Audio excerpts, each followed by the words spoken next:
The Whine and Cheese Show is a Metaverse and NFT discussion and interview series brought to you by Metaverse Ventures Entertainment and host BEN68 and Morecheese. Warning: the information and opinions within are solely the views of the individuals involved and contains content not suitable for anyone. G'day and welcome to episode 47 of the Whine and Cheese and the Metaverses show. Today we had Skoobie from iCON on to co-host with us and shoot the shit on various Metaverse articles and also spiel about some Upland happenings. So get ready to stuff your home ballot boxes into another shitty finish him episode of the worst show ever. Whine and Cheese. Time for Whine and Cheese. Whine and Cheese. Time for Whine and Cheese. Cheese. One is a wanker, one's like it stunts. One's from Australia, one's from the Bronx.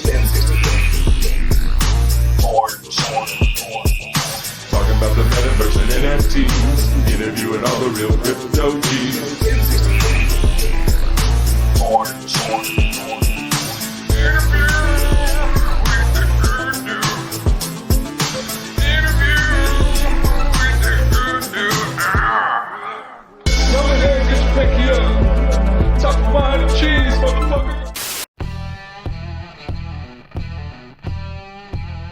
Scan that QR code or click that link in the description and dive yourself headfirst into the Samurai Aquatics Discord server to pleasure your peepers on our current and future range of outdoor decor.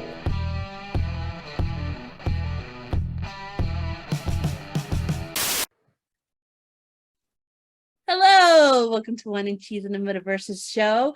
This is episode 47. Straight from heaven, nothing, no rhymes. You're useless. Oh, useless, nice. Ben. Oh, we stopped doing that. We did it like 2 times. We have Skoobie down below. Last time we had him here was episode 5. Yep. Still alive. All right. I am still alive. He's still alive. He's here. I know you've been worried. We've been worried. We've been worried. No, I keep up to date with everything that's going on with Skoobie and the iCON team with the podcast. I'm always listening and following along. So Yeah, I've noticed that. I've heard a couple shout outs on your recent on some of your recent weeks. And I was like, oh hey, I'm getting talked about. Cool. I think the little dance. Oh, I dance all day. So I just want to bring something up real quick. Like Ben is now the official article getter. Like if I find one, I'll slip it in there. But like he's been picking articles so well that X1 and Dirk have been using them. That one special article from that Shark Tank guy, Mr. Cuban, we're going to Mr. dive into that a Cuban. bit more. Well, that was such a big thing. That was always going to get out. That's just he's so we had it out modest. there. Well, speaking of being modest, you need to give yourself a shout out too. I heard you kind of picked up an extra little bit of side action. I'm helping out a friend. That sounds all right. way kinkier than it sounds. So just say the full thing. All right. So I said Marion- side action, and you're saying you're helping out a friend. Look, we're just Context. friends. Oh, We're he's just just friends. a friend. Don't give me that. Mm-hmm. You got what I need. You didn't pick up that song? All right. So it's Marius the Wolf from Danu Games, Avalon the Druid. And he was on the show. Awesome guy. The project sounds amazing. And, you know, I'm just helping him out a bit here and there in his Discord server modding. I like talking to people. I'm very outgoing and out there. So I figured, hey, why not? And I know about the project because I really, really like it. So it was like a win-win situation. Absolutely. Congratulations. Or good for you or good on you. Whatever various positive expression. It is what it is. Good stuff. It's good stuff. Yes. Now, Very good. Avalon, that was the blockchain MMO you guys talked about recently, Yes. right? Right on. The memorial. Exciting check them out. stuff, right? Yeah. Oh yeah, check it out. Definitely. Dak wants to make a guild. So if like anybody is interested in starting something like that, like let Dak or I know, and you know, we'll talk, see what happens. If it happens, it happens, you know, whatever. We could see. It would be awesome though to have like a castle.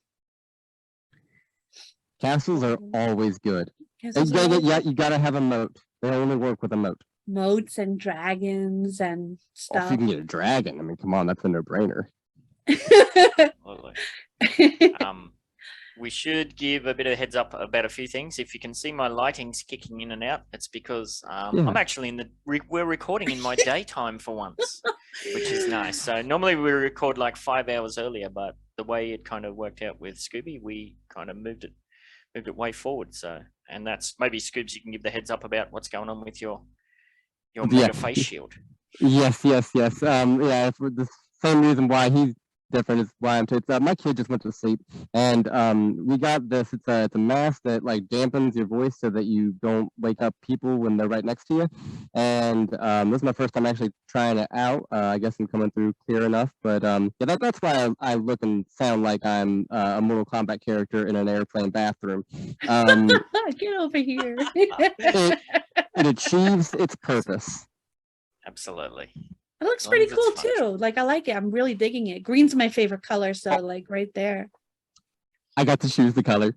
Nice. I got my green shirt on. That's right. All right, shall we dive in? Let's do it. Now, speaking of old mate Cuban, this was kind of Dr. Dirk's reply almost, which was cool to see. If I can get that out of the road. So, Dirk has said, what Mark Cuban got right calling Metaverse land super meta immaculately dumb. I guess he didn't want to say, what did he say? Motherfucking stupid or whatever. I guess he didn't want to put that in his tagline, and what he got wrong. So this is an actual article that Dirk wrote? Yes. Oh, If we cool. scroll, I'll Very scroll all the cool. way down to the bottom just to say, yeah, Dr. Dirk Gluth is the co-founder and CEO of Upland Me. He has a PhD in economics, yada, yada, yada. So, yeah, this is good on you, from Dirk. the Dirk man himself. Nice. I love it. I cool. thought you were saying Dr. Dirk just because it like phonetically works so well. No, dude's an actual doctor. Right on. Yes, yep. So, if you haven't seen what Mark Cuban was all about, we posted a clip out there. There's several Upland related YouTubers have posted clips as well, so go and check that out. But basically, he was just shitting on the whole idea of land grabs in the virtual world, and a lot of it's to do with the big two, Decentraland, Sandbox. They're the ones that always get talked about, but those are imaginary worlds where the limit on what you could sell as far as land goes is, there is no limit. They could come up with whatever the hell they wanted and sell that, where Upland is a completely kettle of fish, kind of. I mean, if we ever run out of space, which will be years from now, we could always go into space, and that would be its own little special, amazing, freaking awesome thing. So we've also got the sea. We can always go underwater. I have been pushing Atlantis for months and months. I'm not going to stop. Until I bring Atlantis to Upland, I'm not going to stop. Well, it has to be when we run out of land. I was hoping to be the first international city, but then we got Rio. Well, I've got good news for you. If we continue on our path now, I just did some Googling while we're talking. How many cities do you think there are roundabout in the world? In the world? Geez, 5,382. 2 million. It's, according to the quick Googling I did, there's about 10,000 cities in the world. So if we stick on the schedule of one city a month release, we've got 833 years until we sell out. That works for me. So it's kind of limited, but is it really? You have to take that kind of talk with a grain of salt, Well, you got to also understand that they can't go to everywhere. There's some places that people can't even play this game. Yep. Well, just because the people in that actual real world country can't play it doesn't mean it can't be put as a city on the map. I mean, it might be a weird decision for them to make, but they could. Yeah, but it would be so messed up. It's like, we could do this, you can. I would feel so guilty. Yes. Yeah, and not every city is an established big city that's going to require being mapped to Web3 and all that sort of stuff. So what Dirk has said here is what Cuban missed is that the Metaverse land is an essential part of building a Web3 economy. that will be the platform moment for Web3. Land is not dumb, it is necessary. Yeah. Why is it necessary? Because that's where you're going to put, that's where like your address is where your Web3 is going to be, where you are situated in a metaverse where everybody else is. That's going to be kind of like their mall.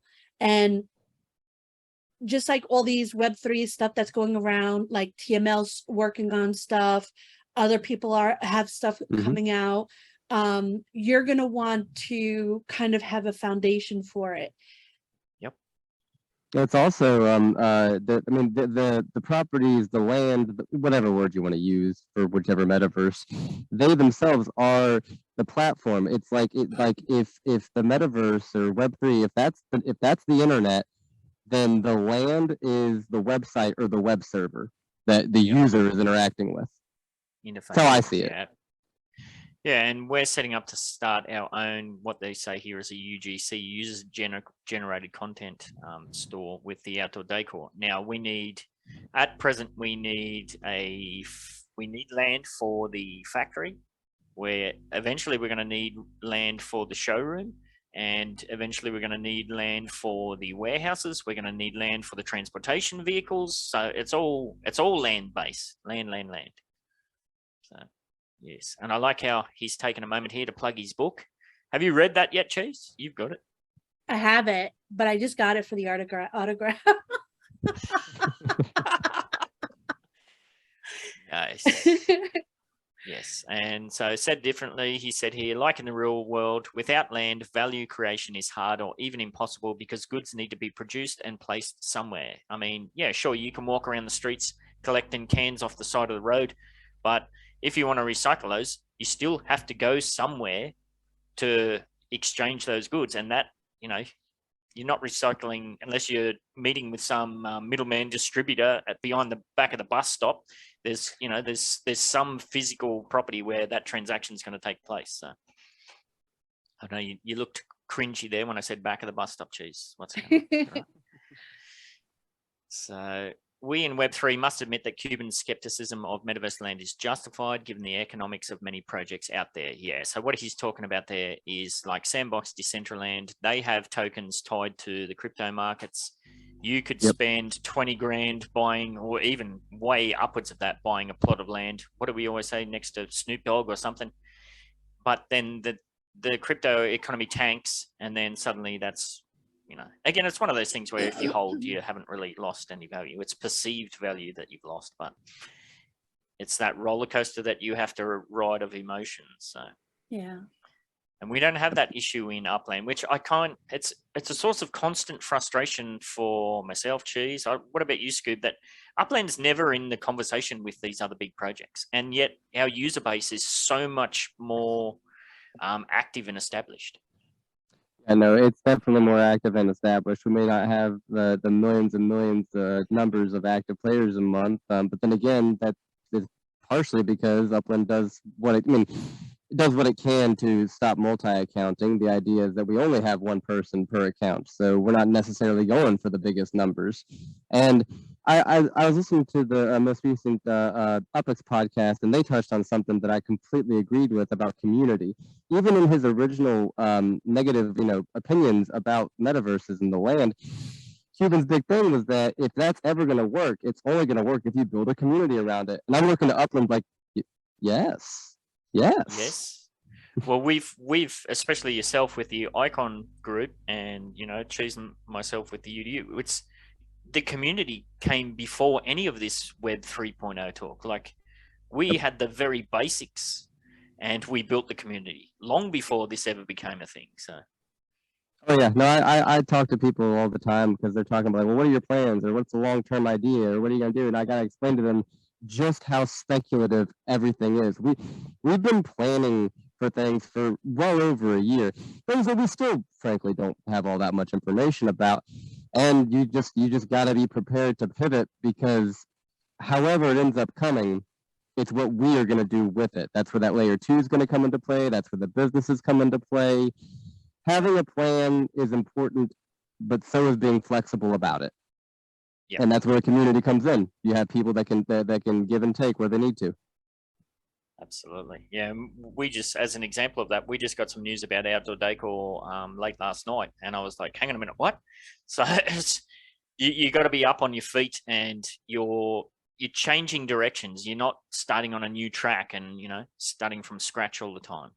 So we'll see how we go. And what's up with gazebos? Are those coming or not? It's an interesting point of contention. We were told Essentially, we don't know. couldn't.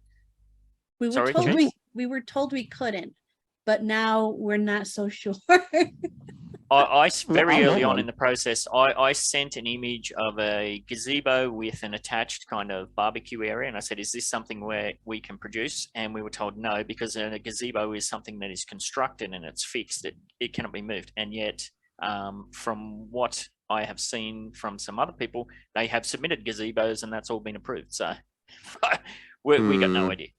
So again, it's one of those situations where we'll just cross that bridge, and we'll adjust to things when it comes, because we've set up everything that we're going to have for sale in our outdoor decor store is kind of like Lego pieces that can fit together as a set. Like, our original idea was all of these pieces were going to be put together as one giant set piece, but we were told, no, you can't do that.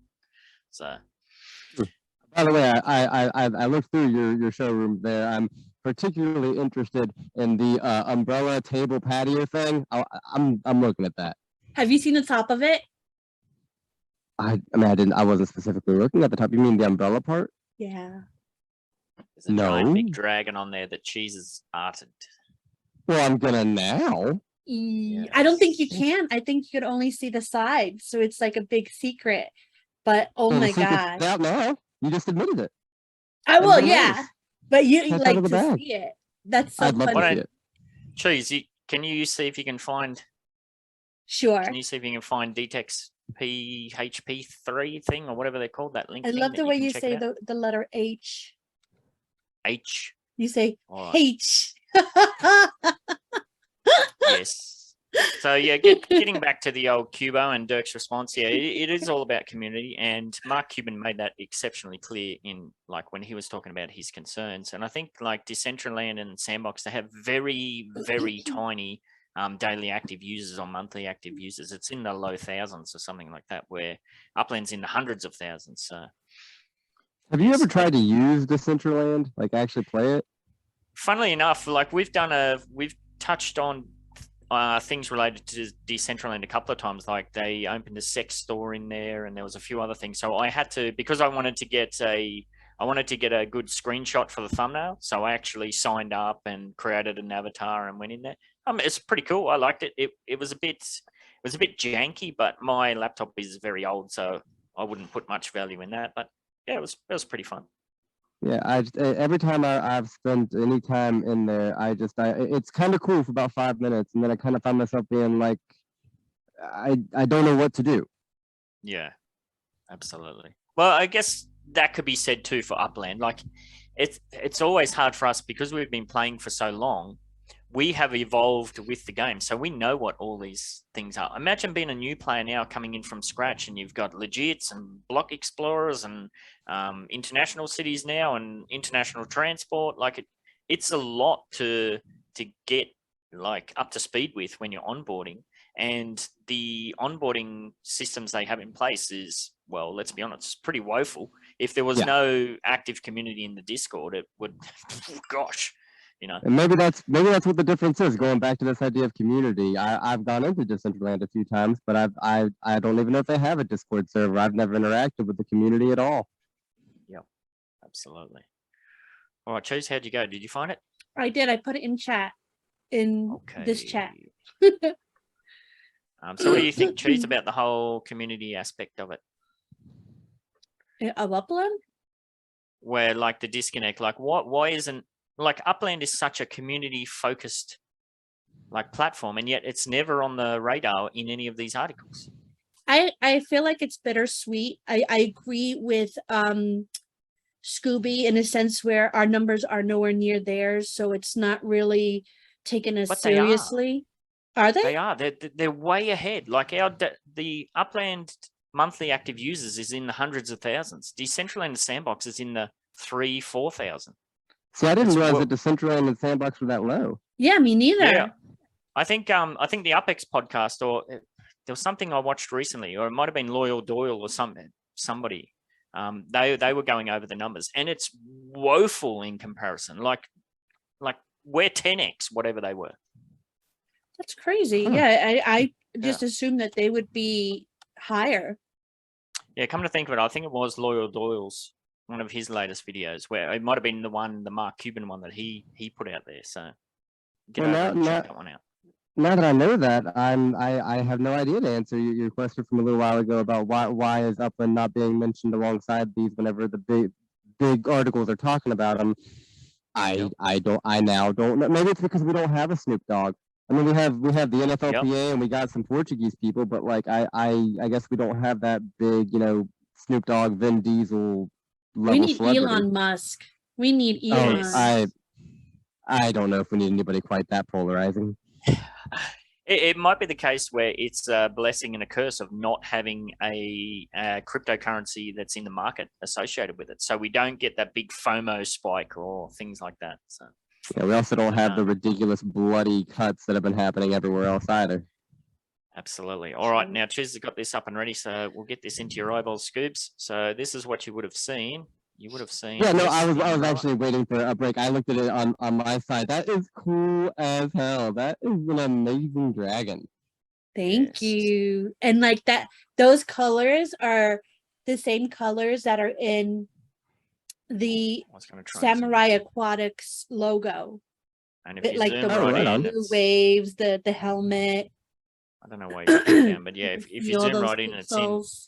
it's in Cheese's individual beaded art style. So Okay, yeah, I see the pixelation, but man, coming to a store near you, maybe even sooner than we were expecting. So we shall see.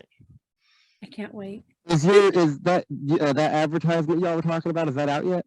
No, not yet. No, Okay, no. I want to see it. I want to see it.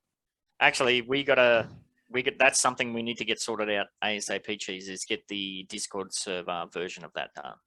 Yeah, of the ad. Like we have the ad that's like going over to Samurai Aquatics and check out all of our stock, but obviously the shop's not live. We haven't started manufacturing stock. So we want to put a version together where it's get on into the Discord server and Oh, Yeah, yeah, I could cut up Gotcha. whatever I have right now and make it. yeah. So we just need to record a couple of extra bits to patch into it. You can send me audio of what you want, and I could put something together.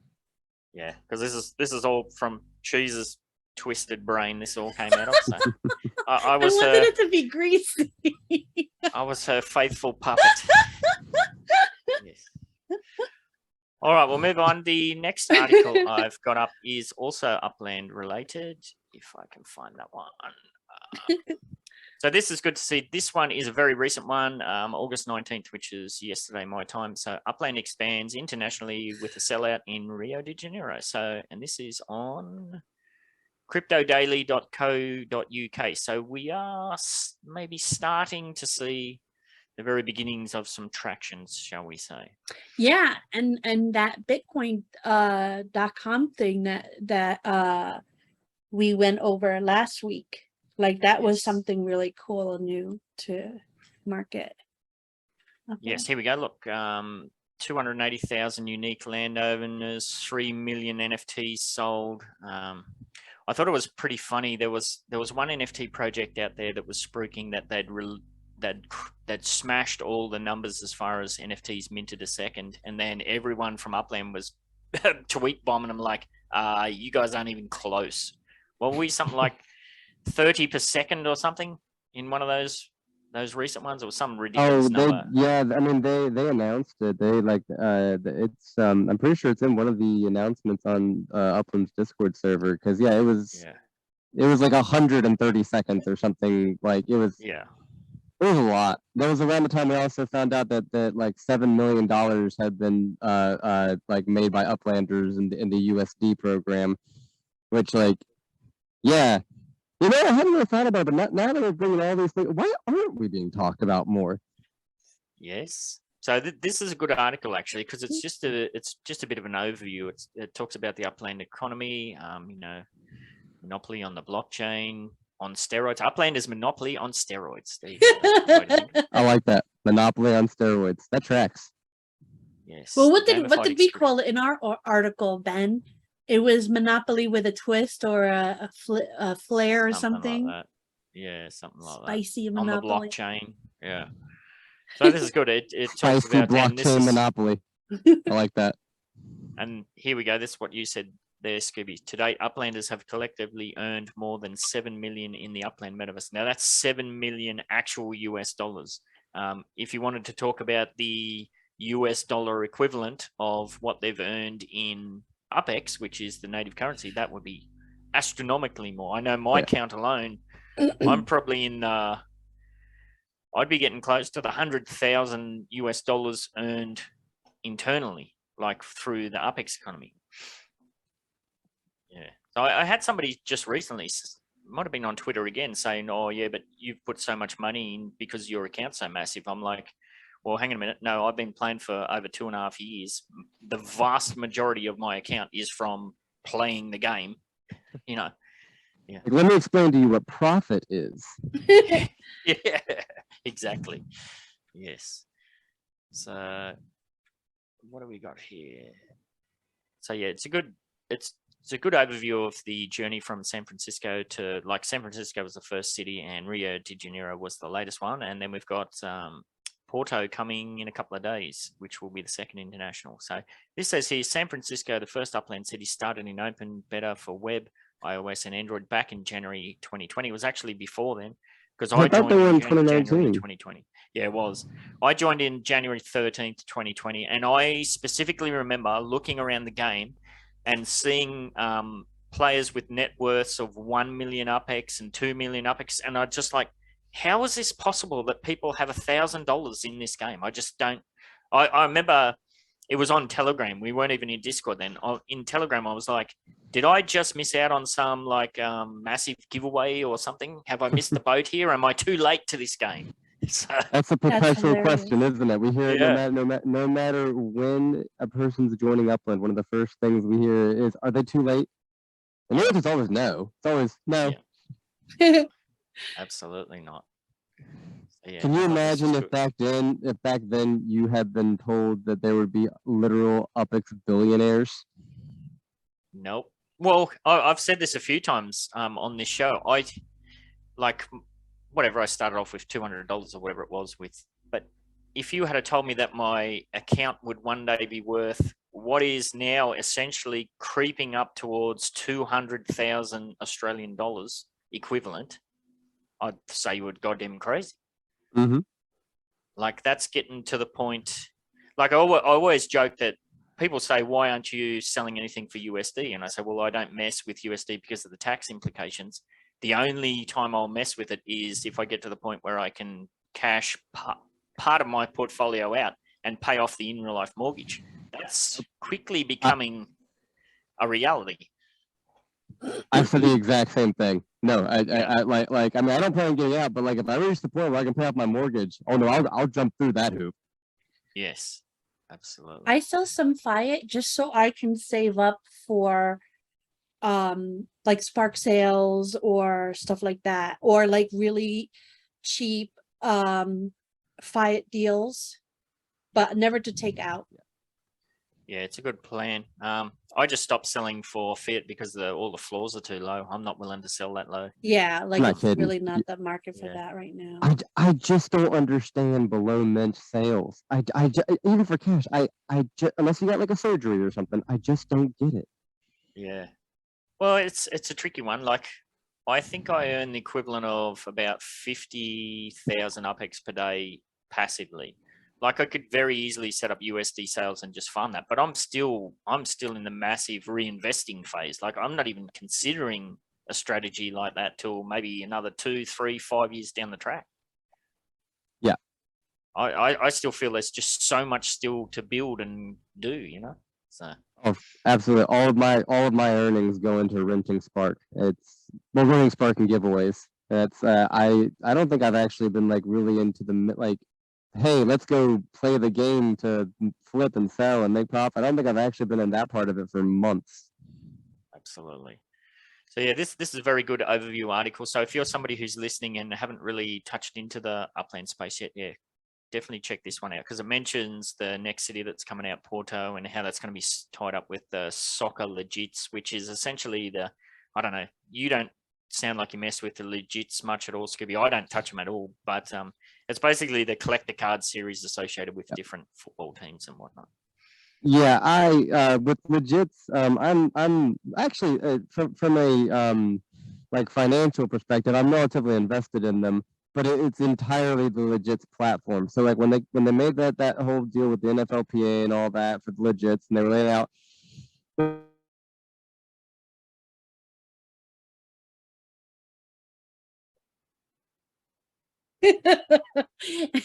Simon says such a shelter. He just froze up. That's good. Well, we'll wait till he gets back on. How about you, Cheese? Have you bought any legits at all? I did. I FOMO'd in when they first came out, and I bought a good amount of the 2020s.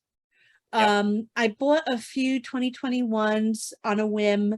They were really inexpensive, like 1,000 UPIX here and there. So I bought a few of those that, like, I looked up which players were the ones to go for, and I got those, but I haven't looked into selling any of them yet. I don't. I know I have some good ones. I have some mementos. Are those the big ones? That's like one of ones or something. I have a good amount of 2020 mementos, but like I haven't looked into what they're worth or anything. So yeah, I don't do sports, which kind of might sound strange from an Australian, but the very low interest I did have in any sort of sports evaporated kind of entirely when I moved to Japan, and I was living there for so long, and I completely disassociated from like rugby league and cricket and all the rest of it. So the only sports I follow now is Formula One and IndyCar. So if there was some kind of motor racing legits to come on board, which is, it's a very real possibility with the whole MB cool, motors, yeah. that sort of thing, then I would that would kind of get me involved, I think, and interested. But and that's like a big British thing too, right? Like they really like Formula One's massive all across the world. It's becoming huge now in the States as well. So yes, that might get me interested. But until then, yeah, American football, soccer, yeah, not for me at this stage. All right, we'll move on. And Skoobie's he's just had his computer crash, so he'll jump in when he can. Did you see this, Cheese? This made me laugh. This I saw this get posted a few days ago. Zuckerberg says the metaverse won't be as cringy as his cursed selfie. So they put out this they put out this image a few days ago to promote Zuckerberg's old Zuck the Cuck to promote his Meta project, and it's about as cringe as you can get. Like if you listen on the Spotify, you'll have to do yourself a favor and check it out. It's like a very bad avatar picture in front of Zuckerberg, in front of, I don't know, what's that in the background, that building? I don't know what that is. Some Disney cathedral. World? No, it'd be in France. It'd be some religious cathedral. Oh. It must be some like landmark. And of course the Eiffel Tower.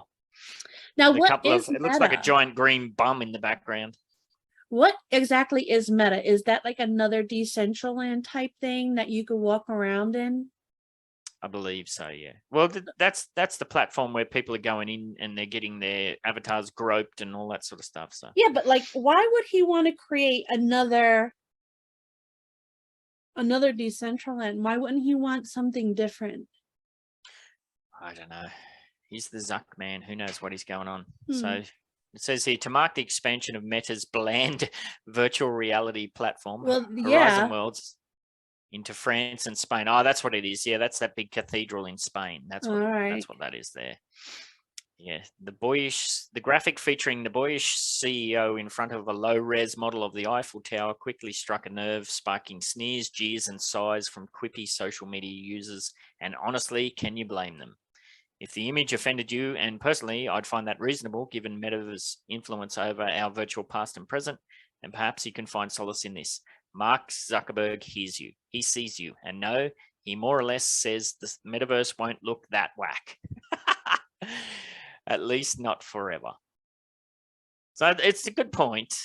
And he says here, Zuckerberg says, also, I know the photo I posted earlier this week was pretty basic. It was taken very quickly to celebrate a launch, he added. I think that's a really big piece of shit excuse. I'm sorry, but it's like, first of all, you could see he's bigger than the items in the background. That's not the way it's supposed to really be. Like it's supposed to, selfie is like a huge thing with just your face. He's making himself look ginormous, which means he has small dick syndrome. If you're as big as Meta, Facebook, you're not going to put something out that's basic and say, oh, it's not going to be like this forever. It's going to get better. No, it's not supposed to get better. It's supposed to be on point from the start. Yeah. You're Meta, you know, you're Zuckerberg. Like what? That's crazy. That's it's an excuse. It's razzle dazzle fluff, and I'm not buying it. Ouch. Is Skoobie's not in the waiting room, is I took that off. Okay. Yeah. Yeah. I mean, you're right. There is no real excuse because of the money that's involved here, and by rebranding as the company calling themselves Meta, they've essentially positioned themselves to, at least on paper, be the leader of all of this, and yet they're putting out something that's so that looks like a bad. Sandcastle. Yes. That looks like in a front of Shrek's sandcastle. bum. Shrek's chucking a brown eye in the background, or a green eye. So yeah, it is pretty cringe. You would expect more. Obviously the community does expect more. So there is a lot of kind of getting established stuff out there. We've seen this with some of the stuff that Upland's put out. It's all still a work in progress. Yeah, but Upland's not Meta. That's right. Oh, hey, Skoobie, welcome back. I was just telling Ben that I think Mark Zuckerberg has small penis syndrome, because look at how big he is compared to the Eiffel Tower and that huge church behind him. Oh, no, he definitely does. I got no use for Mark Zuckerberg. Like, no use at all on this planet. Why do you want to see a huge Mark Zuckerberg avatar? You're going to want to see the world, right? So why is he even there? Like, you should even see half of his face. What you want to see is, and it's like two buildings, two places behind him with so what you're saying, Cheese, fluffy hills. We need to get him in the chode node. Is that what you're saying? I think that's accurate. He'll never be in the chode node. He's not cool enough to be in the chode node. Not even there.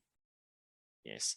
So basically they're saying Meta's graphics and avatars are capable of so much more, even on headsets, and Horizon is improving very quickly. Yeah, it is. All of this is a bit clunky. It is a bit low res and that sort of stuff. But is that an excuse for a multi-billion-dollar company? No, no. It's not a startup. No. No. I don't trust the company, just like in general. But I also don't think that it's a smart in any metaverse that requires you to spend a couple $100s on a piece of headgear up front, like before you can do anything else. Like that's you want to talk about a barrier to entry. Yes, that's true. That's why I go Upland. It's like, oh, it's an app on the App Store. Yes, we all have that. Yeah. All right, but if we want to take it to the next level, I think that's a good segue onto the next part. This article is called Is the Metaverse the Future of Dating? Now, I think all three of us, we're well beyond the dating scene, so it's not an issue. A little bit. So this is not something that's definitely not something on my radar. I think Cheese and I were talking just recently, and I think I said if I was to ever get divorced, I would be the most singlest man ever. And I said I'd be a cat lady. Yeah, it's not something that would interest me at all. Oh, I yeah. really feel for kids that are or people that are in this space because I just Well, don't know how to you be do it. fair, I met my husband in a metaverse on an MMORPG. So there you go. Yeah. Yeah. Oh, so what do you think about this, Cheese? Do you think it is the future? Yeah, it is. I think it's been the future for a while. It gives people a chance to get to know each other without the kind of distraction of physical, like the physical distraction. Because what I think is a lot of people rush into things because of like how somebody looks instead of getting to know them, sort of thing. And Sure. yeah, like, and I think if you kind of get to know somebody, it's a lot easier to kind of move on to someone else that you haven't been kind of like that intimate with. Like you can find exactly someone who suits your personality, your likes, your dislikes. You know, opposites don't necessarily attract. And I like the fact that I have a lot in common with my husband. So Sure. I think All right, that this- it'll definitely be like an avenue for people that will be taken. I think it'll become more popular. I don't think that anything is gonna really overtake just meeting people when you're out and about at the movies, at the club, or whatever the kids are doing these days. I think that's just gonna probably stay. People like being in don't- physical proximity. I I don't. don't know what it's like in the States, but just recently, I think it was 60 Minutes Australia did a feature where there's so many nightclubs and bars and that going bust now here because the millennials, as they refer to them, they're just not doing that anymore. They're this kind of generation that's coming up's more health conscious. They're more social media conscious. They're just not going out and getting blasted and having one night stands. It's much more about your associated with your closer contacts. They're meeting people through friends of friends at like house parties, or you know, they'll go and do a brewery tour together. It's kind of the whole thing has shifted. Yeah. It's all hypothetical to me. I live in West Virginia. We never got the clubs to begin with. Like No. I have friends that have gone to New York and have talked about them, and I have no. We have a movie theater, Yeah. and not much else. Yeah. Well, I kind of grew up and live in what's essentially the Las Vegas of Australia. So Ooh, it's very much my scene back in the day. Yes, I like this here in this article. This is quite the description. It says, on our first date, so they're talking about this, the person who wrote the article trying this out.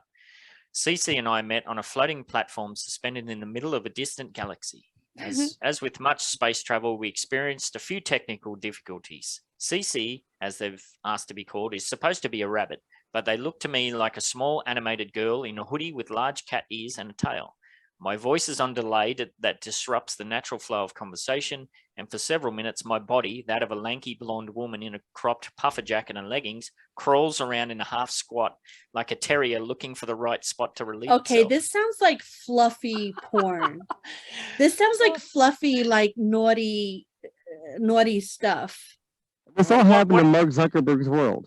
This Yeah. is not what I was referring to. What I was referring to is, you know, you play a game, you meet somebody on that game, you have a lot in common, you get along, and you start talking on Discord chat and like watch shows together. Yeah. Yeah. Yeah, This now, is now that you mention it, one of my friends met their partner like that. So you're not alone. cool. Yeah. So I think this goes off what Zuckerberg was saying in that previous article. What this is saying here is that at the moment it's quite janky. You know, there was a delay in the voice, like something screwed up with their avatar, like it wasn't supposed to be walking around like that. It just kind of glitched out. So the person has said, "Oh, don't apologize. They've seen much weirder things before." I think this is great. This is setting the expectations very low for your first date. It's good. Right? And I wouldn't date somebody that I just like. Soli and I were friends in the metaverse for 2 years before we even decided to meet. And then when Yeah. we met, we decided to take things to like going out. I guess it's different now. Like people are more brave, or they're more either more brave or Absolutely. more naive. Well, there's platforms like little bit of both. Tinder and Grindr and God knows what else. Oh yeah, I wouldn't Yeah, even refer to that. I can't imagine being in that scene with a smartphone. Oh I can't. I have no idea. no, yeah, absolutely not. So yeah, We were still having to press the individual buttons back in my day. I remember back when I moved cities to change universities, and I was living in a share house, and we used to go out to the clubs, and I had one of the first kind of digital cameras. It was like a brick, but we'd take it out to the club and we'd take all these photos on the walk back home. Part of the fun of that whole experience was the next day, like in the afternoon, once we'd all recovered from our hangovers, we'd get the computer out and we'd look at all the photos we'd taken. We're like, holy shit, I can't remember we did that. It was like, that was part of the fun, but there was no social media. It wasn't get blasted all over social media where the cops are going to come and knock on your door and like, please explain. Well, I used to Yep. do that too, Ben. Like I used to travel since I was like 16. I went out as young as 14. I used to go to clubs and dance, but I didn't really date until like, during college. Like I just didn't have the interest in it. I just wanted to go out and have fun, sort of thing. Yes, absolutely. So Nobody it's was definitely- ever similar to me for me to be like, all right, you're okay. Until the metaverse. Well, there you go. So Right on. we'll see. So we intend to change the dating market where physical attraction will become one of several factors rather than the primary way Yes. people connect. So yeah, that's what Yes. you're kind of talking about. Yep. Cool.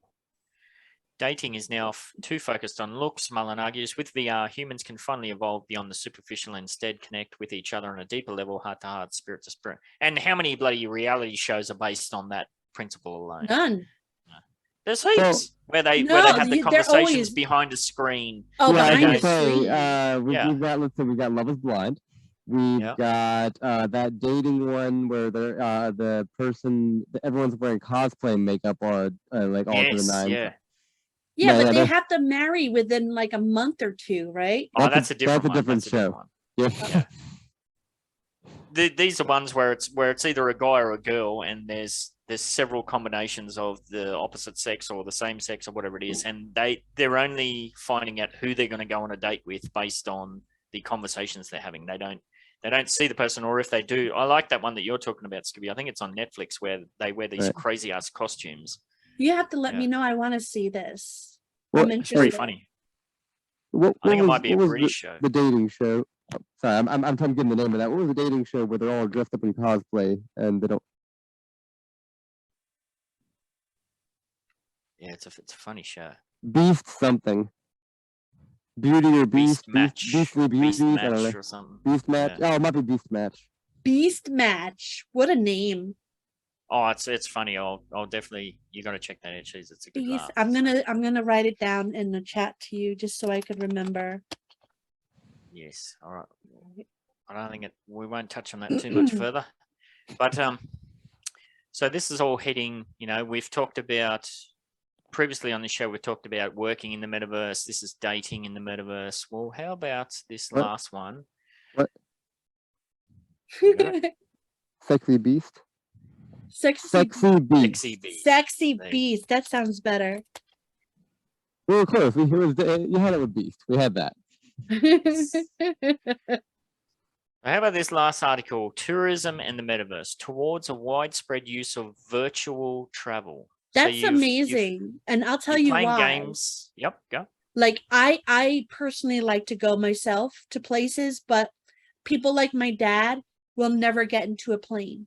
Like people who have a big fear of it, or just physically can't because they have so many allergies that Yep. they just can't be near people who really, because humans suck, don't give Yep. a crap about them. So something like this can bring them there.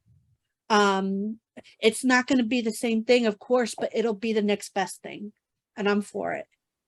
Yeah, I'm with you I was 100%. listening- I was listening to the radio on the way to work the other day, and someone was talking about, they were talking to somebody that just came back on holidays from Italy or something. They're like, oh, how was the trip? And they're like, oh, it was fantastic, this, that, and the other thing. Yeah, it was awesome. I'd love to go back again, except that we got mugged and we had all our passports and everything stolen when we were on the train. Yeah, you never take the trains in Italy. Never.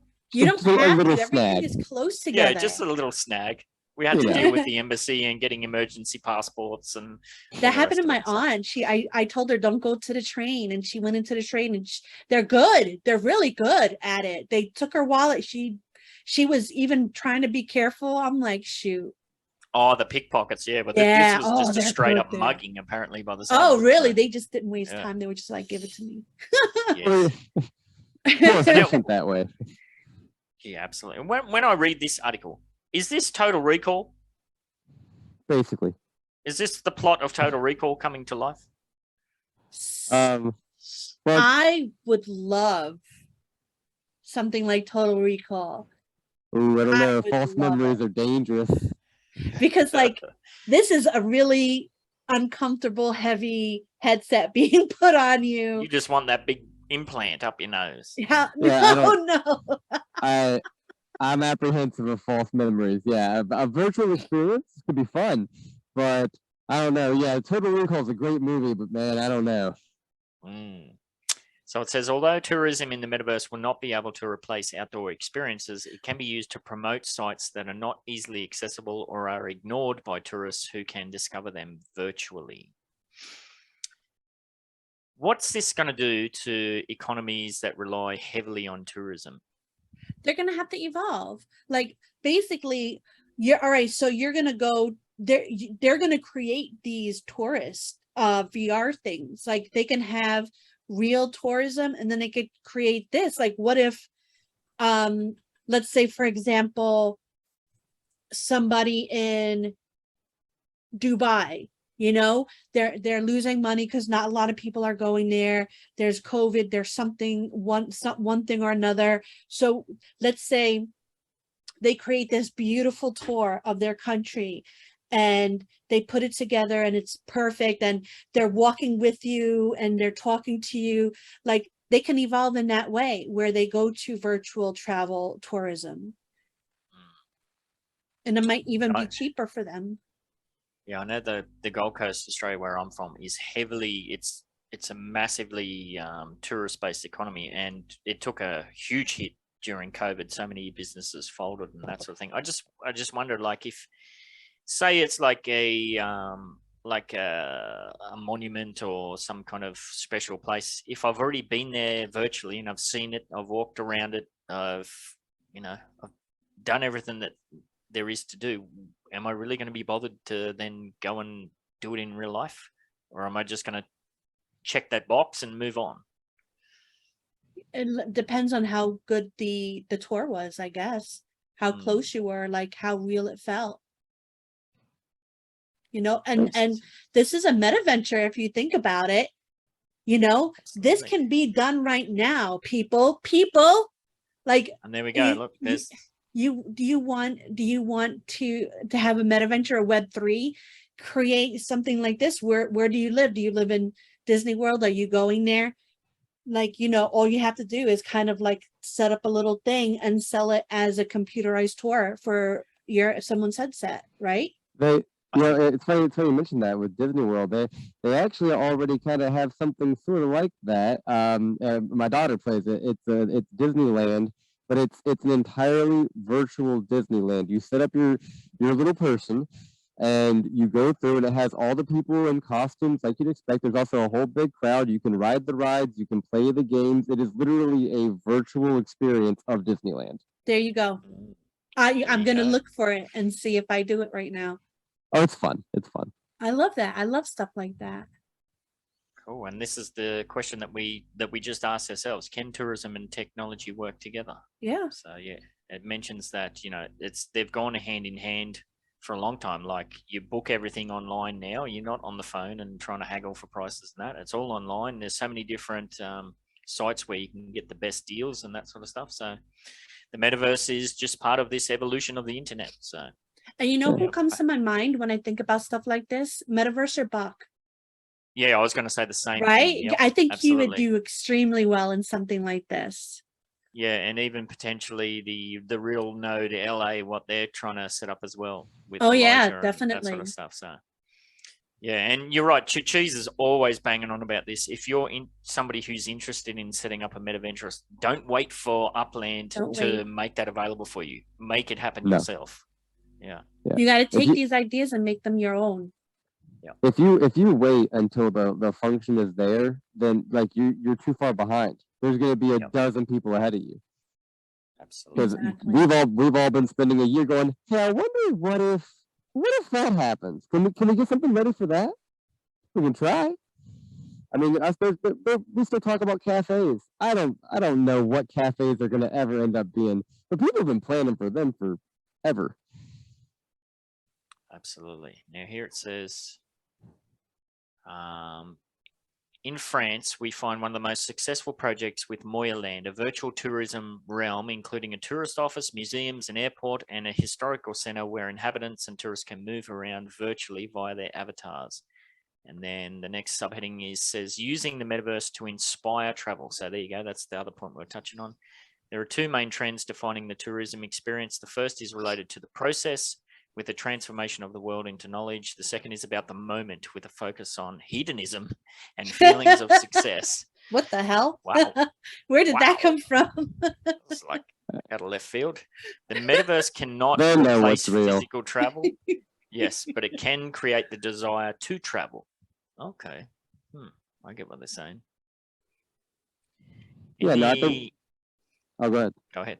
You go ahead, Scoop. I think that this kind of technology and these kind of implementations of it are going to just end up being complementary. They're not gonna really like take away from any of the existing tourism things they got going on. They're going to be substitutes for people that are not physically able for whatever reason to do the real thing, and they're going to be incentivizing and like basically advertising for the people who could. Yes. It was on this show, I don't know when it was, a few episodes back, Cheese and I were talking about something. I think it might have been when we're talking about working in the metaverse. And, you know, whenever you see a space-based movie where people are on these spaceships for extended periods of time, they're always in that classic example. There's a screen behind them that they're looking at, and it's forests and nature and that sort of stuff. And then they push a button and it's the thing. Well, maybe this will be a situation where, sure, you might still have your in real life job, but when you're on your lunch break, you're engaged in wherever you want to go on holidays. You want to go to Hawaii on the beach. You know, you're tapping into that metaverse, and that essentially builds your enthusiasm for the real True. travel that's coming up. So True, because let me say right now, the only reason why I ever wanted to go to Boston was because I played Fallout 4, and I've been to actual places that they made of Boston, and I wanted to see them in real life. You know, it's funny you mentioned that because it also works both ways. Because I live in West Virginia, I've lived here my whole life. That's the only reason I got Fallout 76. I was like, well, I gotta see how they did my state. Exactly. Yeah. Pretty good. They did pretty good. I gotta be honest. Credit too. They got a few things, but you're not gonna fit a whole state into a game. But they got some of the big stuff I was really hoping for. you know what? That reminds me of when I first moved to Japan. I lived with a Canadian guy, Brian, and we were really good close mates. And we would organize our travel. We used to go on these day trips all around Japan, like whichever direction we could go, we'd work out where we could go for a day. And how we would find those, we would just go to Google Earth and just find something that looked really cool. And then we would backtrack, okay, where's the nearest train station to that? How do we get from there to there? So yeah, there is definitely something there now that you say that. Right on. Interesting. So yeah, if we could dive into that a bit more deep, that would be awesome. So I think that wraps us up for the spillage. Cheese, you're going to say what you're going to say, and I'm going to gag, and we'll move on. Skoobie, pour us What's a hot, yummy cup of Skoobie. What does that mean? Hey, pour us a cup of Skoobie. Tell us about Tell us all about what are your yourself. projects. Oh, okay. I was about to say, I didn't know this was that kind of show. My gosh. Hi everyone, I'm Skoobie. Yeah, no, I'm in Upland. I'm Skoobie there too. But I've been playing since Valentine's Day of last year. Yeah, that's right. I don't know what else I don't know what I was doing on that day, but apparently I signed up onto Upland. And I started up iCON a few months later. It stands for the International Contingency because we got members from all over, just like many other groups in Upland now. I'm happy to say. We got cities in Oakland where we have Mosswood. That's where we got the most stuff going on. We've also got Edgewater and Cleveland and a few others just scattered across the map. We're always hosting fun little events and parties. I'm usually doing some giveaways. We have a podcast every Sunday. We have a thing called Virtual Sports Club where we take a video game. Right now we're doing FIFA 21 in honor of the whole Portugal thing going on. And it's just a fun little contest. People pick a team, just like in real life, and we have the game play on all the different sides. So you show up to root for your team, and if you win, then you win 100,000 upticks, a block explorer, and some fun stuff. And that's basically what iCON is. We want to be an event hosting community, and we'd like to merge as many of our stuff into Upland as we can. Hopefully one day I'll be able to host these games inside of Upland itself. Hopefully we'll be able to have this kind of conversation inside of Upland itself. And that's ultimately where we want to move to. That's cool. I like that. So whenever I have a chance, I always get your pings and I'm like, oh, let me see. I try to go in there. Haven't been able to recently, but I have to make some time. I always like your stuff. It's always fun and laid back. Yes, I did bounce out of the iCON server, but that was part of me bouncing out of over. I think it was well into the hundreds because I was getting into a paralysis by analysis situation where I was just getting way too distracted. So we shall endeavor to get back in there at some stage. He gets out of them, and I have to be in all of them. You bastard. Yeah, no, I know what you mean though. I I basically got into Discord because of Upland, and yeah, you very quickly find yourself in dozens and dozens of servers, and you start being like, I don't have the time, and I don't have the attention, and you just gotta go back and forth. I get it. Yes, no, definitely still heavily tied up there, and like I said, I always follow along. I always love yours and Cam's conversations. It's always interesting insights. Well, so what's happening now? What's the word on the street at the moment in the iCON? What are you guys focused on? Well, we I don't know if you heard, but we got home addresses in the game now. Yeah, you might have noticed, and that has been a point that we've been waiting for a long time. We have known for about a year, I guess. All of us have known that eventually that we'd have things like community governance and a voting system and a residential address, and that we'd potentially be able to spawn a neighborhood collection. And so when they finally released Spark last year, and they had that building competition, we went with Mosswood. That was the only neighborhood we had that we were able to use with the competition. And so we focused on it. And then when the competition ended, we were like, well, we're already doing that. Let's keep doing it. And yeah, so we did. We've been building it up over the last year. It's now about 55% complete with structures on over 250 properties, I'm pretty sure. And yeah, and so the whole idea was that we'd have as many residences for members who would want them. And then we finally got that announcement. So I went on our server. I was like, all right, okay, the time's now. Time to have a meeting. And so we did. Got some people that are willing, that have a bunch of properties and are willing to donate some. I myself am donating some. And so basically anyone that's an iCON member and wants to use Mosswood as their home residence has a chance to get in well below the floor at the price of whatever the hell you want to offer.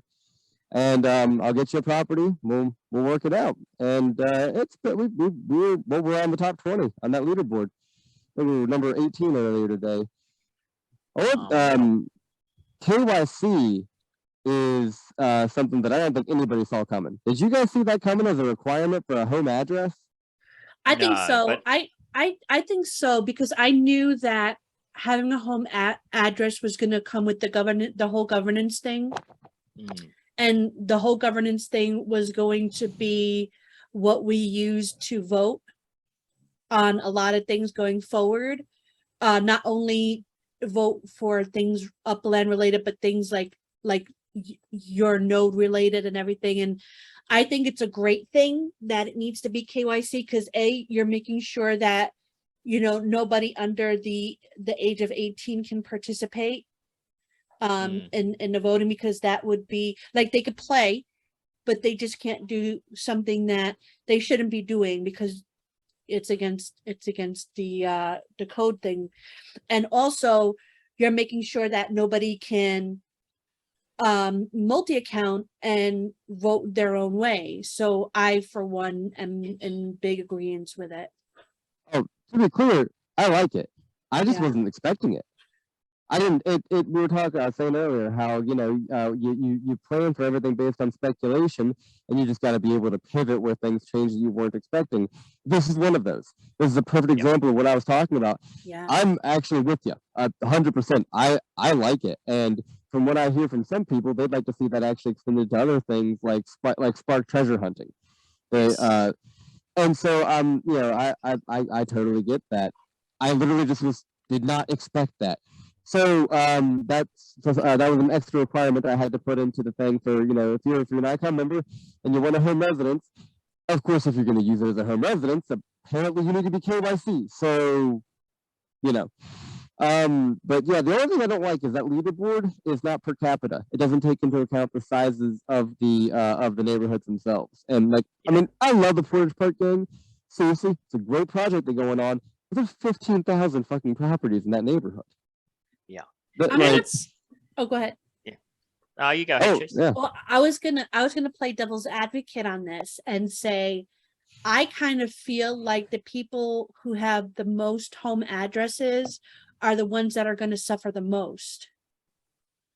Yeah, Cheese has taken a completely different spin on this. Why don't you Completely. flesh that out a bit more, Cheese? Like I only have maybe at most, maybe 20-ish people in my node at most. And I don't care if they make their home address in my node, because I want to have myself and the members of UDU be the only people that are allowed to make any rules for that node. So if we have maybe at most 5 addresses there, I'd be happier than, you know, a cheese on nachos. Okay. Yeah. No, I get that. And that's something that that's something about planning for. We can only plan for what in regards to the voting. I'm still waiting to see what voting itself is going to be. We've been speculating in iCON about if it's going to is it going to be just like a drop down menu of like a few things you're allowed to vote on? Are you going to be able to send a message to Upland being like, can we vote on this? And they set it up for you. What's it going to be? I think that starting off, it's just going to be standard HOA stuff. I think it's going to be only this kind of structure, only this kind of color. Well, we talked about that with Midtown Terrace. Like, what are we actually going to vote on here? Are they going to vote on you can only build townhouses? Well, it's too late. We've already built out most of the neighborhood. Are they going to say you can only build ones with blue roofs? It's too late. We've already done this. Like, who's going to come up with these things that we vote on? You know, it's a very, we don't have any information area. Well, I was, oh, go ahead. I was just going to say, with your point, Cheese, I think the wild card, I completely understand where you're coming from, and I agree. And I don't know if iCON has faced this yet, but we have had some rumblings where people have, not directly to the UDU, but in some background stuff that I've seen where they're saying, basically Ben's going to lose control of his node because he might have 40% of the ownership in the properties, but he's only got 1 vote. And my whole thing is, hey, if a team external to the UDU wants to nominate their home addresses in Midtown Terrace as some kind of spiteful thing, go for your life. That's just going to boost our neighborhood stats, you know, and you're just going to make a giant dick of yourself in the community. So the wild card there is that we don't know how many home addresses are going to be part of the algorithm that spawns the collection. Like if they turn around and say you need 100 home addresses, well then there's not many node projects that are going to be able to fulfill that. Nope. And if go ahead, Chase. No, I was thinking more along the lines of what kind of stuff you can have in your node in regards to what if half of the people don't want a racing track in there? They want, what if they don't want there to be cafes? Like, what if they don't want any more businesses or only a certain amount of businesses? Or like, what if they want nothing but businesses and stuff like that? Or like, they don't want any factories in there, like stuff like that makes me like, are the things that make me go, But is it a one and done thing? Is this, can we go to the Supreme Court? Can we have appeals? Or is it this, no, this has been voted on once and that's it for all time? I think that's it. Be ridiculous. Yeah. So yeah, it's quite a large unknown. And if we do look through this leaderboard, like Portage Park, it is like Skoobie said, it's a massive project. It has the new mover snowball effect. Everybody sees Portage Parks at the list and they say, hey, I want to get a piece of that action, and they jump on board. Venice, Hollywood, Century City, Sherwood Forest, all of these are new projects, with the exception of Quailwood, which is quite an old project in Bakersfield that was kind of spawned from the UDU and became its own thing. So they're probably, I would say they're the leaders as far as the old school nodes go. And then it drops down. Even Glenview's quite a recent node. That's Loyal Doyle's. Beach, San Pedro, Bel Air. Yeah, these are all quite new projects, with the exception of, Midtown Terrace and Mosswood. I'm surprised the only other Square's not in there. Well, again, Alamo Square, I originally was going to set my, before I ever came up with Midtown Terrace United, Alamo Square was going to be my home residence. And there's a vast majority of the people in Alamo Square are the OGs who aren't active at all, or it goes back to that KYC roadblock. They're from a crypto background and they don't want to do KYC. Yep. Yeah. And they're also, which I found strange, there's another roadblock that's emerged where people like Upland said, okay, you've got home addresses, here you go, governance, here you go. And people are like, well, I don't have a structure. Like, what the hell have you been doing for the last, you don't have one structure in the area you're most about? Really? Well, really? I had to build one too in my Bronxdale because that's a newish. But I was building everybody else out in my node, so I didn't get a chance to really pick out like which one, and then I didn't know where to go. Like, I'm gonna be in Bronxdale, but like I'm hanging out in Midtown Terrace for right now.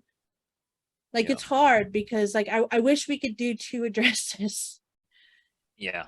And I assume iCON's very much like the UDU, where we, from day one, we actively encourage people to do their own projects, build their own things, get involved in other nodes and that sort of stuff. So we can't turn around and say, hey, you need to come back and you need to nominate here.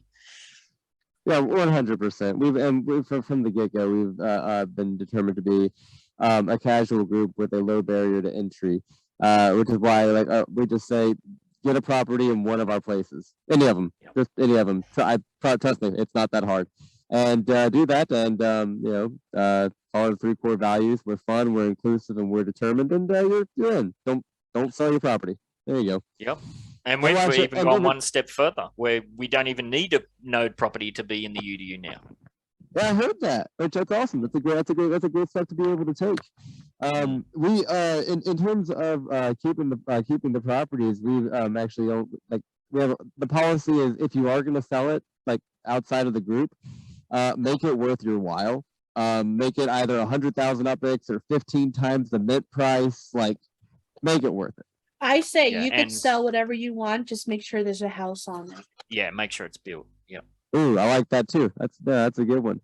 But yeah, in terms of the voting thing, I mean, like, number one, how much damage could actually be done at lot. this stage, especially? Well, you know what? But if We'll see. We're neither of us know yet. We're still waiting to see this. Basically, what is a beta vote that is, in my opinion, not actually a vote. They're just seeing how. I do not believe that if the community votes no, that they're just not going to do it. yeah, and it's Maybe one of they'll those prove things me where, wrong. yeah, and if you're going to put all of your time and energy into something negative, then you're going to get a negative outcome. Yep. It also takes a concentrated effort. I mean, like even if like we don't have all of our people People in there, don't have and the we stamina. like, are you telling me there's going to be a group of 30 that are like, we're going to take these fuckers down? Some people just like to see the world burn. But those people Yes. don't organize on this level. It might be motivation. This might be their only motivation You know what? You to know be what? motivated. From Skoobie, if you want to take a target and attack, go for it. Yeah, that's my Go take for it. exactly too. Whatever. Yep. What are you gonna do? Yep. Yeah, no, that there is a targeted group of people from a certain area of the world on Twitter that love to sick onto anything I put out there, and all of their attack dogs pile on with retweets and comments. I've got my suspicions that it's the same person It's with the about same 15 person. Twitter Yeah. accounts, but yeah, I could see somebody like that trying to establish something, but I'm of the exact same mindset. Go for your life, mate. If you want to devote all your Like- time and energy into that, I'd be impressed if you had the stamina to stick it out and see Yeah. it through. Like I say Upland is a game. It's not just a game. And it's not just a game, but it is also a game. And this is very much that element of I've got a real life in the real world with a real house and a real job. Okay, you have fun. Yeah. And that's why I've got to the point now where if anybody starts that kind of crap, I just say, I try to engage in these conversations. I've done it in Discord and Twitter. If all I'm getting back is attack dog barrage, I just block. It's just Sure. good luck. See you later. Yep. Yeah, I just don't have the energy for it. Now, my one hope for the voting, what my goal, what I would love to see is since Upland is very aware that community groups like yours and mine exist, that they are a thing, they're a part of this culture that we're creating. Maybe there's a vote where you can, like, as a majority name, be like this neighborhood belongs to. I don't know how it would like be implemented in terms of the UI, but that could be a very basic level of people being like, we put a flag here. I'm not hopeful for that because I think they would have done it already. Yes, and we have our suspicions that whole drama that kicked off with the URL Midtown Terrace track. I don't think that was a coincidence that all went through. That's quite tinfoil hatty, but yeah. I can't see them doing that. It makes sense that would be the case. I haven't been as involved with the racing because I'm still waiting to get in a van. What happened? I know that there's a Midtown Terrace track, but there's drama. I woke up one morning and to all these DMs, congratulations, your Midtown Terrace track got nominated, because I did put in a submission because I have several tracks ready to go. And I was like, oh, that's cool. So I pulled it up and like, hang on a minute, that's not our track. Now, I did say in the UDU podcast, I fully expect people to nominate tracks in Midtown Terrace to kind of piggyback on the construction we've done. Totally fair, totally cool, because it is a wide open thing. The drama kicked off that it was submitted by somebody that had a managerial position within the URL team. That was the kind of icky, greasy point. So somebody that was in the server who had full knowledge of all the stuff that we had been done had submitted a track there. That was the one that was selected above all the other ones that were submitted, and that's where it ran off. And now, he said really similar. Yeah. Well, it had to be because there's only certain ways you can go in Midtown Terrace where it's a closed loop. But he said it was a genuine mistake. We kind of just accepted that and were committed to move on. But then all of these attack dogs, were accusing us of bullying him because he said, "Oh, I'll pull the track out and this, that, and the other thing." And it was just one of those things where we told him no need to. We literally said, no, you don't need to. Cheese and I actually advocated for him not to be removed from the URL team. Yeah, we did.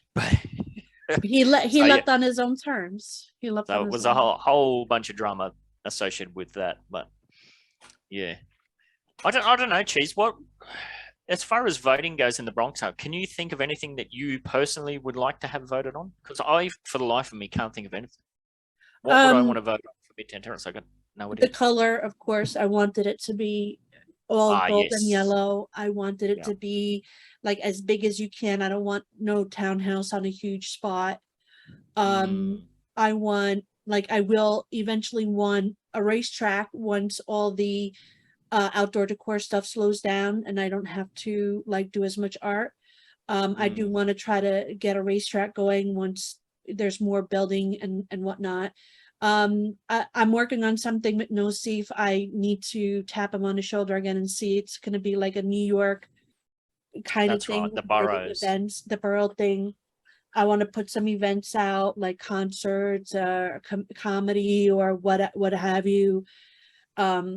I think that would be cool. Like, I don't want anybody voting against it. Like, I'm willing to hear what my UDU teammates think and want, but I really just don't want any stranger dangers coming in and saying no. Yeah, it's a tricky one. Like I said, nodes like Midtown Terrace and Mosswood, we're largely beyond that point. Like, for the design of things, all we said in Midtown Terrace was build whatever you want. The only thing that we said was build as big as you can. Like, don't fill it up. If it can fit a townhouse, put a townhouse on it. Don't put a small townhouse. Yep. How about you, Skoobie? Is there anything, do you have a burning desire to vote on anything? What do you want to sink your teeth into? Well, aside from what I already said, I'd like to be able to claim it, to actually plant a flag in it and have it officially in the Upland UI, like labeled as this belongs to iCON. But beyond that, I mean, it's not that I particularly want it to go any way, but I would love to be able to see my people like actually vote on if they want it to be mostly residential or allow businesses. Do we want to, do you, for whatever reason, would you not want a racetrack there? I don't see why there'd be a problem with it, but I would love to be able to see them vote on that kind of thing. Also with you on any sort of HOA stuff is immediately out the door because we didn't go with that from the beginning. Exactly. I mean, starting out, we started building for the West Coast Luxury Home Competition. So starting out, it was, hey, who's got a property big enough for one of these luxury houses? So that was the first thing, that we just built those everywhere that we could. And then after that, it kind of became, I mean, do what you can. If you can start an apartment there, start an apartment there. We'll get sparked there when we can. And that's kind of still where we are. I just got done reaching out to a few different people who had some unbuilt properties saying, hey, just start it minimum. I'm using my earnings. I'm going property to property. We'll get it finished. Yeah, that must be nice. I'm a little more chaotic in my planning, especially when it took me it took such a long time to get Bronxdale the way I wanted it.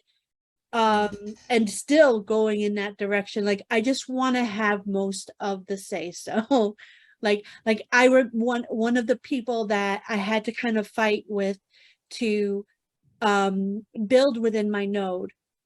Send me a DM and like, hey, what are we doing in our node about a racetrack? And I just started laughing and I'm like, our node, like, what the hell? Like, first of all, he built the wrong color houses, and I told him, "Can you not knock them down so I could rebuild them for you?" And he's like, "Oh, I don't have time." And I'm just like, Cheese is offering to build it for you. Yeah. So I don't want that. I don't want anybody but me, myself, and the UDU making decisions. This person isn't even in the UDU. Ooh, it's a tricky one. How have you dealt with? Oh, sorry, have you got something to add on there?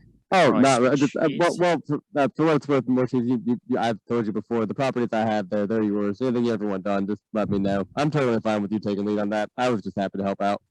Oh, I have properties there. I do have properties there.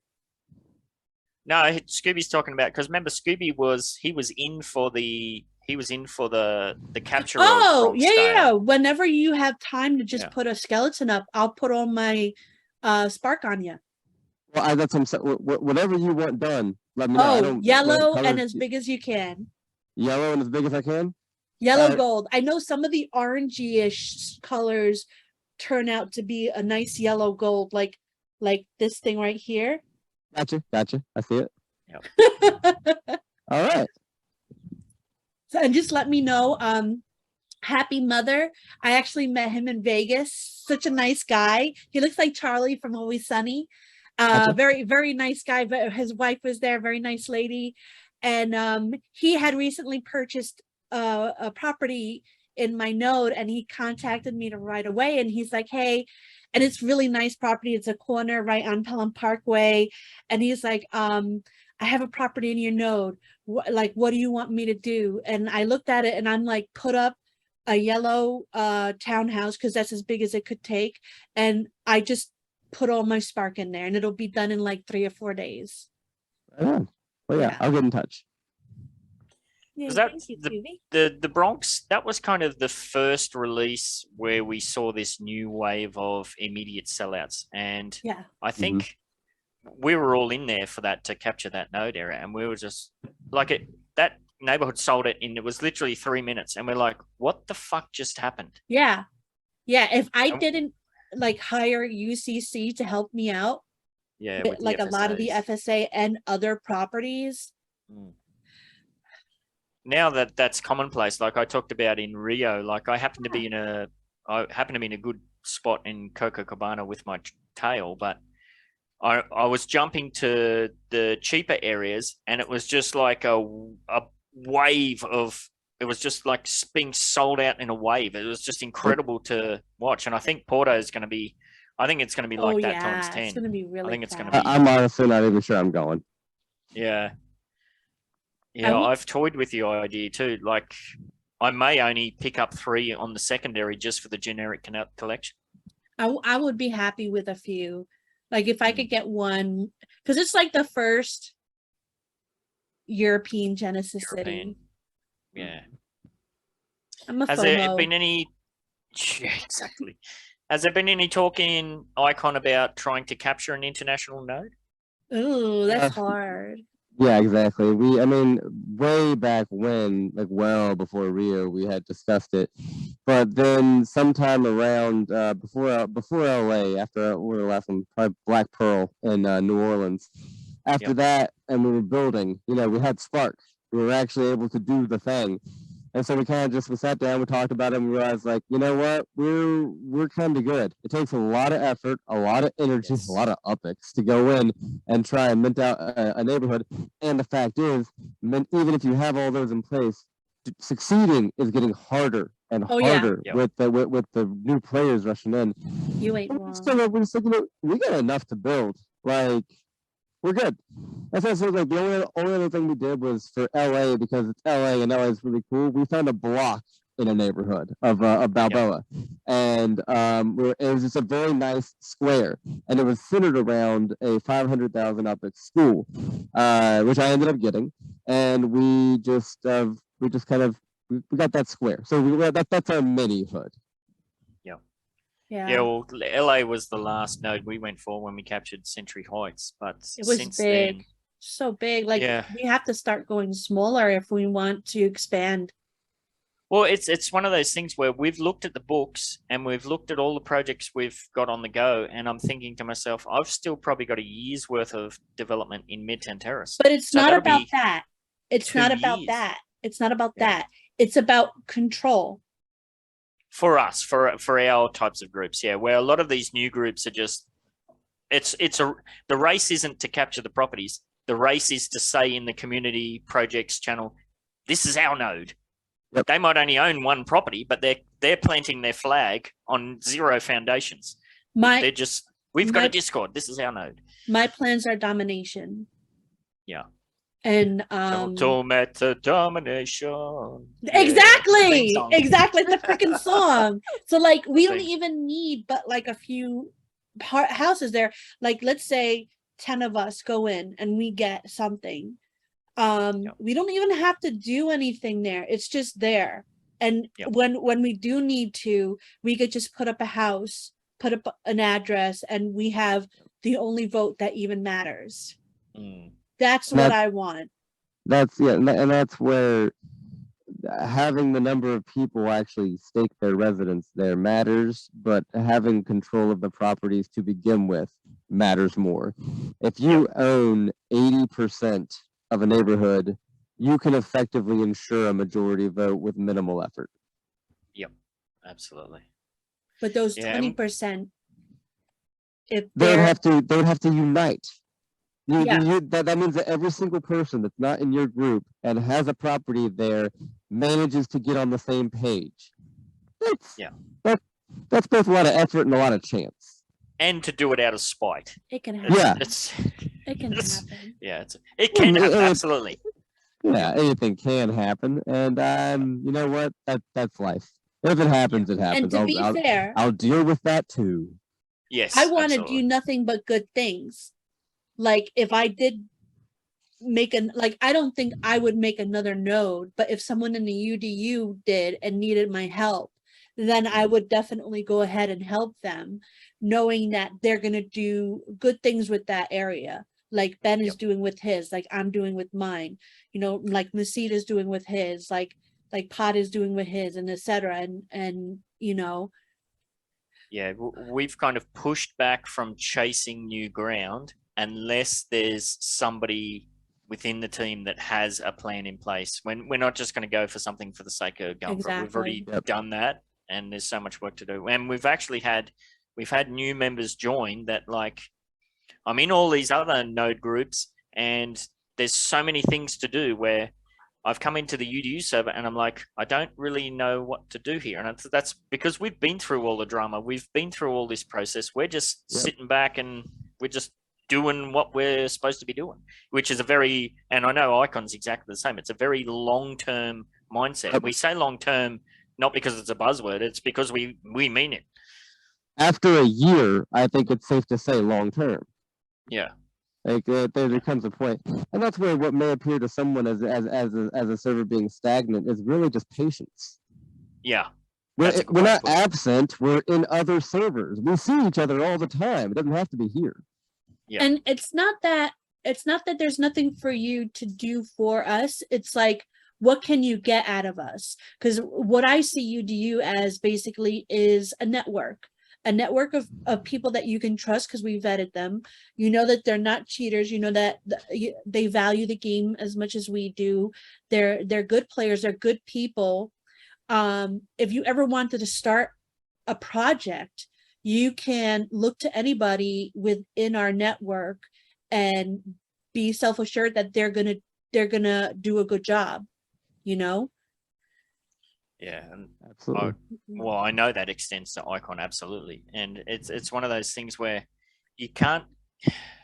Some people come into these groups thinking, "What can this group do for me?" Where it can't be all one way like that. We always tell our new members, it's like, what you're going to get out is what you put in. You know, we have all this stuff up and running. We do these shows. We do all this stuff. If you want to get involved, there is absolutely avenues for you to get massively involved. We're like, do you have a project? Do you want to come on? No? Crickets? All right. Right. Yeah. So absolutely. No. All right. Well, is there anything else on the cards? I know I'm pretty sure, was it you and Cam were talking about how it would be good to have a system where, because like yourself, you're involved in many node projects and you would have the timeline to be able to change your address, or, you know, so you're in the UDU, like you could come over and vote for, you're in Midtown Terrace, you could jump over and vote for the Midtown Terrace vote and that sort of thing. It would take coordination, of course. Yeah. Because that 1 month, I'm still struggling with how I feel about that. If I think that's the optimal time frame, because I agree there needs to be a balance, but yeah, it's already a collaborative environment. So, I would hope that for really, really big things, the different people could organize to a degree. Yeah, it's like they're trying to promote community and the expansion of the community concept, and yet they're putting in mechanisms that severely restrict it. No, stay in your lane. You know, you chose that lane, that's where you stay, sort of thing. So it's a tricky one. Especially, I mean, when they do allow you to only why even have the 24-hour cooldown on changing your address then? What exactly is the purpose of that? Yeah. I mean, I don't know. That's a good question. What is the purpose of that? If it's only 24 hours, was it because they don't want people to get 50 different screenshots of their badges? Yeah, I don't know. I have no idea. I don't know. Yeah, it's a strange one. But again, until we actually see what the votes are going to be, who knows whether or not even any issues are possible if we can only vote on colors. Absolutely. Did you get a car, Well, Skoobie? Oh, yes. No, I'm still waiting. I'm still waiting to get a good place in line for a van. It'll happen. What's your take on that? Like, I potentially had the opportunity to get a van, but I don't really want a van, and I certainly didn't want an orange one. And everyone's saying, well, you're crazy. You could have just changed the color of it. Like, yeah, but I'm also waiting to change the color on buildings, and I'll probably be waiting another 2 years for that too. So is that something you're considering, or are you just going to get whatever the hell you can get? Me, I'm long-term enough and want a van enough that yes, I would buy a van with a color I don't care for. Actually, any color, because I'm gonna get a custom wrap on it whenever that's actually a thing. Yep. But if in terms of like for someone else, like oh, you could sell it, you could trade it. When? Yeah, I mean you're gonna be sitting on that for potentially a year, and that's you're talking 400,000 epics. Like it's not nothing. I would have bought it. I would have gave you the money to buy it from me. Well, I think I would have missed out anyway, because I think I was 26th in line for whatever it was. So chances are I was going to miss out anyway, but it was just a case of, no, I'll go back to bed. And, that's my whole whine. I've been whining about that for ages. Make a bigger gap between the end of registration and the start of the sale. I shouldn't have to wake up at 2 a.m. to see if it's worth waking up at 2 a.m. Right. I'm still waiting. I'm still waiting for just like less premium vehicles, both in terms of price and limited quantity. Like, I don't think Cheese would have heard that whole angle that you talked about as far as buying the low res one and upgrading. So maybe you could give us the quick skinny on that. So you were talking, I'm pretty sure it was you were talking about how you could buy a really cheap car that doesn't have the best engine and all of that, but that's part of the gamification is you're going to upgrade it. So you could buy a much cheaper model. Yeah. No, I mean, was that you? I don't. I mean, I've talked about that kind of thing. I don't know if that was me that said that specific thing. I talk a lot. I don't keep track of everything, but no, it is true though.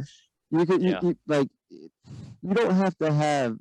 We all know the cars are going to go, just like cars in real life. They don't have to all be Ferraris. There are plenty of people that are going to be happy with a 30,000 up. It's just a car because they're not using them just for racing. Racing is a premium thing, and that's great, but we're waiting until we can actually drive around the damn city to Mint. So in that regard, I mean, I really want a van to have the mystery machine, of course. And so vans would be in premium, cool.